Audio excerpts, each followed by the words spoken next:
తేడా ఆ ప్రభుత్వానికి ఈ ప్రభుత్వానికి మధ్య తేడా గమనించండి. రాజకీయాలలో ఒక నాయకుడు ప్రజలకు ఏదైనా మాట ఇస్తే ఆ మాట ప్రజలు నమ్ముతారు. నమ్మి ఆ ప్రజలు ఆ రాజకీయ నాయకుడు అవన్నీ చేస్తాడు అన్న ఆశతో ఓటేస్తారు. ఆ ఓటు వేసినప్పుడు ఆ ప్రజలు ఆ నమ్మకం మన మీద పెట్టినప్పుడు మనం చేయాల్సింది ఏమిటి? వారి నమ్మకంతో ఆడుకోవడమా? వారి మనోభావాలతో ఆడుకోవడమా? వారి జీవితాలతో ఆడుకోవడమా? మనం చేయాల్సింది వాళ్ళ ఇంట్లో వాళ్ళ బిడ్డగా చెప్పిన ప్రతి మాట అమలు చేస్తూ వాళ్ళను చెయ్యి పట్టుకుని నడిపించగలగడమే లీడర్షిప్ అంటే.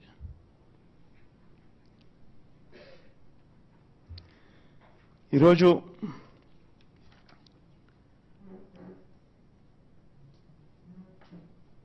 పేదవాళ్ళ పరిస్థితి ఏమిటి, ఎలా ఉన్నారు, ఎలా బ్రతుకుతా ఉన్నారు, ఎలా బ్రతికారు అని నా 3648 కిలోమీటర్లు సాగిన నా పాదయాత్రలో నా కళ్ళారా నేను చూసినప్పుడు వాళ్ళ దగ్గరికి నేను పోయినప్పుడు చూసినప్పుడు పేదవాళ్ళ పరిస్థితి ఏమిటి అని చెప్పి గమనిస్తే పిల్లలను చదివించలేని పరిస్థితి, చదివించాలని ఆరాటం ఉన్న తల్లులకు. ఎందుకంటే మొట్టమొదటగా కడుపు నిండితే తప్పనిచ్చి ఆ తర్వాతనే చదువులు గుర్తుకొస్తాయి. అలాంటి పరిస్థితుల నుంచి ఫీజులు కట్టలేక పిల్లలు చదువులు మానేసిన పరిస్థితి, పిల్లలు తమ తండ్రులు ఆ ఫీజులు కట్టలేని పరిస్థితిని చూసి పిల్లలు ఆత్మహత్యలు చేసుకున్న పరిస్థితి, ఇంజనీరింగ్ చదువుతా ఉన్న పిల్లలు. ఇవన్నీ నా కళ్ళారా చూసా. అవ్వాతాతలకు అన్ని అర్హతలు ఉన్న పెన్షన్ రాని పరిస్థితి, ఇల్లు ఇవ్వని పరిస్థితి, రేషన్ కావాలన్నా మరుగుదొడ్లు కావాలన్నా సబ్సిడీ మీద ఇచ్చే లోన్లు ఇచ్చి అరకొర ఆ ఊర్లో ఇద్దరికో ముగ్గురికో ఇస్తా ఉన్న వాటికి కూడా ప్రతిదానికి లంచం లంచం లంచం, వివక్ష వివక్ష వివక్ష. ఈ మ్యాన్ మేడ్ ప్రాబ్లమ్స్ను, రాజకీయ నాయకులు సృష్టించిన ప్రాబ్లమ్స్ను, రాజకీయ పార్టీలు సృష్టించిన ప్రాబ్లమ్స్కు, ఈ ప్రాబ్లమ్స్తో వ్యవస్థలు ఎలా, ఈ వ్యవస్థల వల్ల ఎలా పేదవాడి బ్రతుకు అతలాకుతలమైందో నా కళ్ళారా చూశా. 2019లో మన పార్టీ అధికారంలోకి వచ్చినప్పటి నుంచి ఈ రోజు వరకు ప్రతి అడుగు కూడా నేను చూసిన ఆ సమస్యలకు సొల్యూషన్ వెతుకుతూ ఆ సొల్యూషన్ను మేనిఫెస్టోలో పెట్టి ఆ సొల్యూషన్ను తీసుకొస్తూ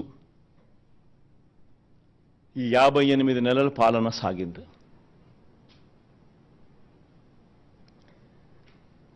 కోవిడ్ లాంటి మహమ్మారి 2 సంవత్సరాలు పూర్తిగా రాష్ట్ర ఆర్థిక పరిస్థితులు అతలాకుతలమైన, రావాల్సిన ఆదాయాలు రాకపోయినా, అనుకోని ఖర్చులు పెరిగిన, ఇవన్నీ జరిగిన సాకులు చూపలేదు. మేనిఫెస్టో ఇంప్లిమెంట్ చేయకుండా ఉండడానికి కారణాలు వెతుక్కోలేదు, సాకులు చూపలేదు. ఎన్ని సమస్యలు వచ్చినా, ఎన్ని సమస్యలు ఉన్నా ఎక్కడా సాకులు చూపకుండా చిరునవ్వుతోనే ప్రజలకు తోడుగా ఉన్నాం, ప్రజలకు అండగా నిలబడ్డాం.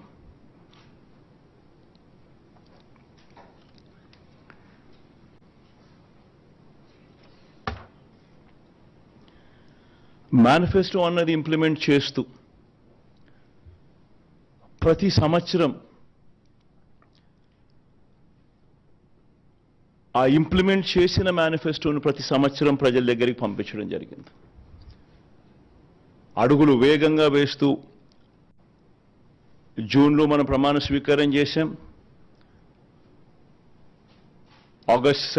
ఆగస్టు కల్లా వాలంటీర్ వ్యవస్థను తీసుకొచ్చాం. అక్టోబర్ 2వ తారీఖు కల్లా గాంధీ జయంతి నాటికల్లా సచివాలయ వ్యవస్థను తీసుకొచ్చేసాం.